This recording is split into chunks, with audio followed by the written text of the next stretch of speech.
आदाब, मैं हूं मुमताज आलम रिजवी और मैं बात करूंगा हिंदुस्तान की सियासत की। हिंदुस्तान की सियासत में मोदी सरकार रोज बरोज घिरती जा रही है, ऐसा दिखाई दे रहा है। दो खबरें आज बड़ी चर्चा में हैं।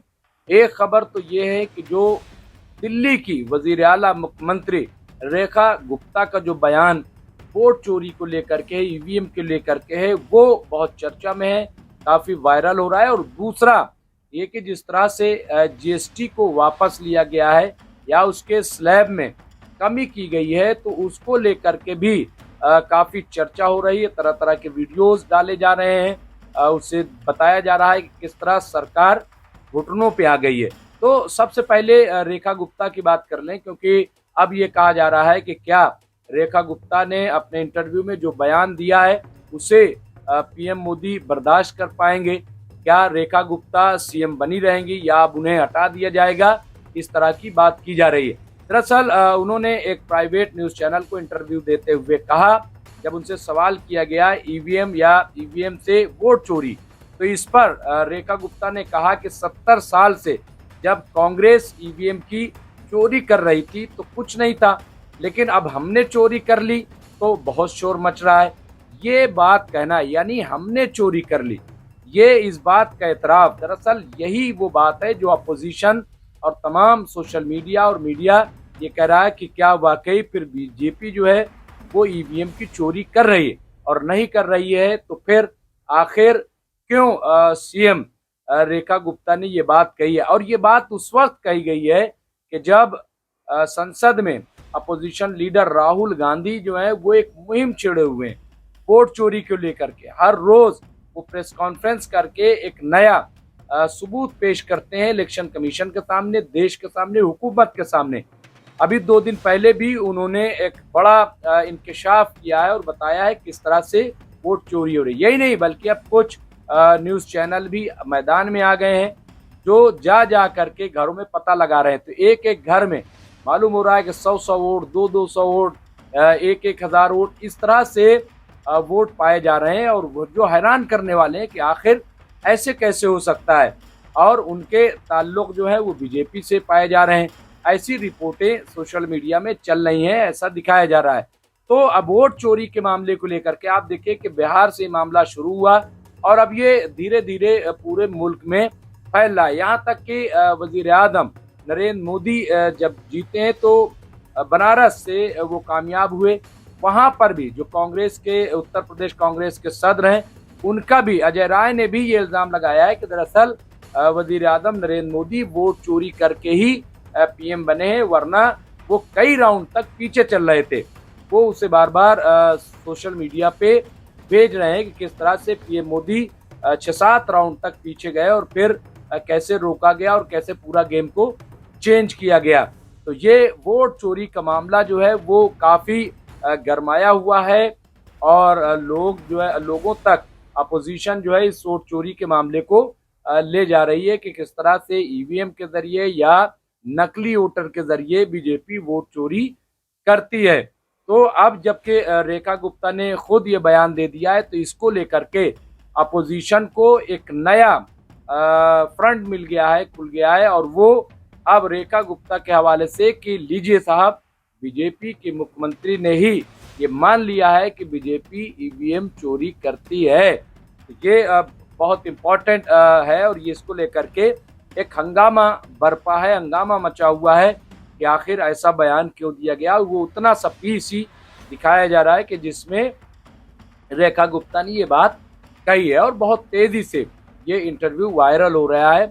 तो आप देख सकते हैं कि ये एनडीटीवी का असल पे दिया गया इंटरव्यू है। दूसरा जो बहुत इम्पोर्टेंट है वो जीएसटी को लेकर के है। जब मोदी सरकार जीएसटी लेकर के आई थी तो उस वक्त इसकी मुखालफत हुई थी और कहा गया था कि ये इसके जो स्लैब हैं ये हिंदुस्तान के बाजार के लिए फिट नहीं है, हिंदुस्तान के अवाम के लिए फिट नहीं है और ये घाटे का सौदा होगा।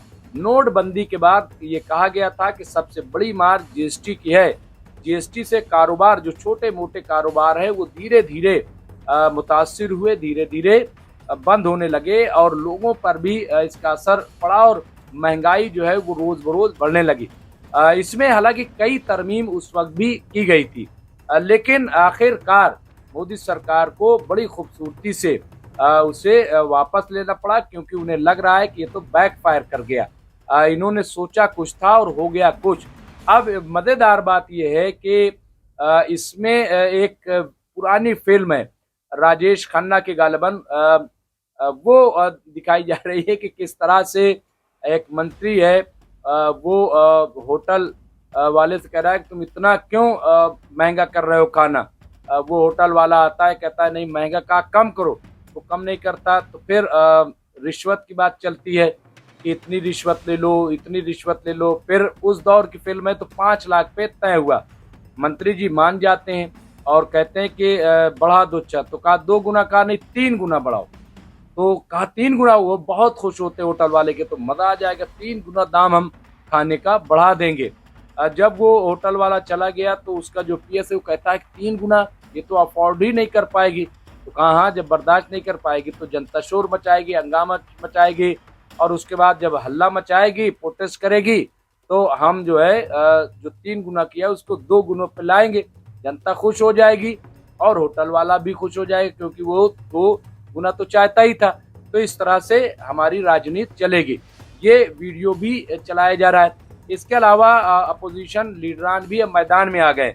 संजय सिंह जो आम आदमी पार्टी के मेंबर पार्लियामेंट हैं राज्यसभा से, उन्होंने बयान दिया। उन्होंने कहा पिछले 8 सालों में जीएसटी के नाम पर देश की जनता से लूटे गए लाखों करोड़ रुपया जनता के खातों में वापस करो, ये डिमांड की है। उन्होंने कहा स्विट्जरलैंड की घड़ी, जर्मनी का पेन, इटली का चश्मा, अमेरिका का फोन, विदेशी कार, हेलीकॉप्टर और विमान इस्तेमाल करने वाले मोदी जी आज स्वदेशी का ज्ञान बांट रहे हैं। ये संजय सिंह ने कहा है। संजय सिंह का वो बयान भी मैं आपको दिखाता हूं कि उन्होंने देखिए अपने बयान में क्या क्या है, सुनिए जरा संजय सिंह। जय हिंद साथियों, रात को 12 बजे देश में आजादी का जश्न मनाया गया। कहा गया देश को दूसरी आजादी मिल रही है। लता मंगेशकर जी का गाना सुनिए, हर्षोल्लास के साथ वाहवाही कीजिए सरकार की, जश्न मनाइए, जीएसटी आया, जीएसटी आया, जीएसटी आया। इसी उत्साह के साथ भारत की सरकार ने और देश के प्रधानमंत्री ने जीएसटी देश के ऊपर लागू की 2017 में। और जब यह जीएसटी लागू की गई तो इतना बखान, इतना बखान, इतना बखान किया गया जीएसटी का, जैसे मालूम पड़ रहा था अर्थव्यवस्था में बहुत बड़ी क्रांति आने वाली है देश के अंदर। हम लोग चिल्ला रहे थे, कह रहे थे कि यह गलत हो रहा है। नहीं सुनी गई बात। मिडिल क्लास की कमर तोड़ दी गई, आम आदमी की कमर तोड़ दी गई। लाखों करोड़ रुपए टैक्स का बोझ इस देश की जनता के ऊपर लादा गया, जानबूझ के लादा गया। और तब बताया गया जश्न मनाइए, खुश हो जाइए कि आपका टैक्स बढ़ाया जा रहा है। यह हुआ इस देश के अंदर। और जीएसटी के नियमों में 1-2 बार नहीं, सैकड़ों बार बदलाव करने पड़े। इसके अलावा डीजल के नाम पे, पेट्रोल के नाम पे लाखों करोड़ का टैक्स लिया गया।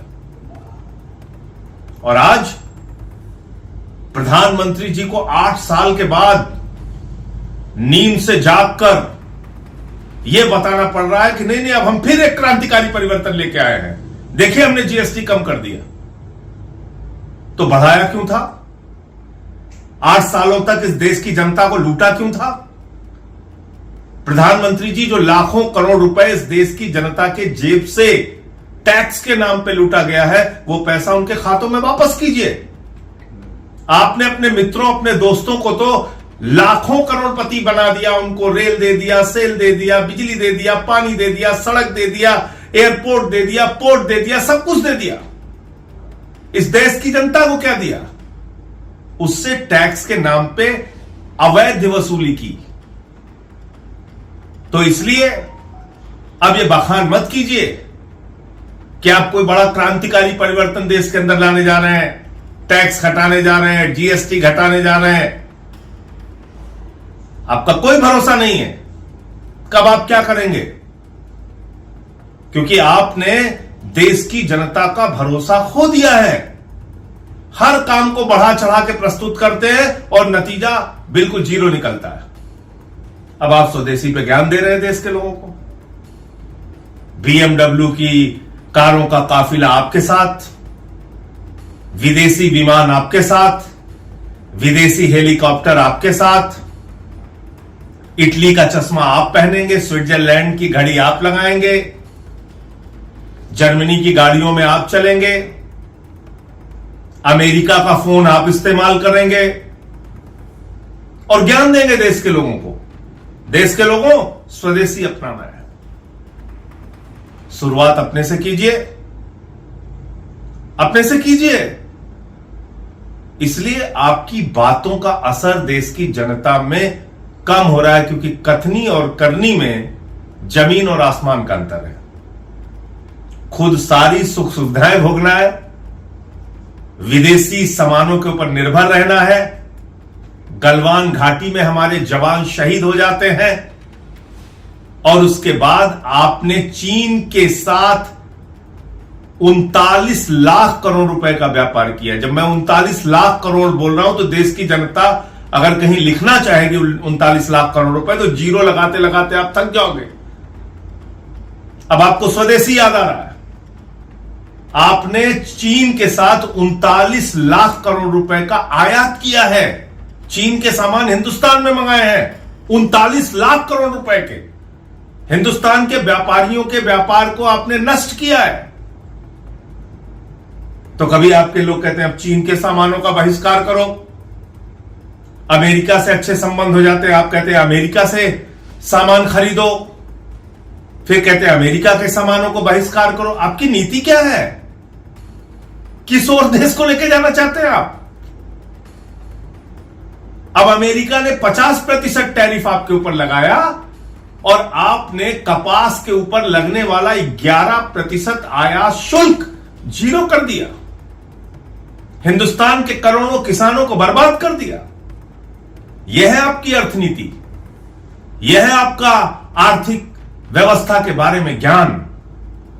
इसलिए प्रधानमंत्री जी, कृपा करके अब ये खोखली बातें और खोखले वादे करना बंद कीजिए और इस देश की जनता से 8 सालों में जो आपने टैक्स के नाम पर आपकी सरकार ने लूट किया है, वो पैसा जनता को वापस कीजिए। तभी इस देश का आम आदमी मजबूत हो सकता है। जय हिंद।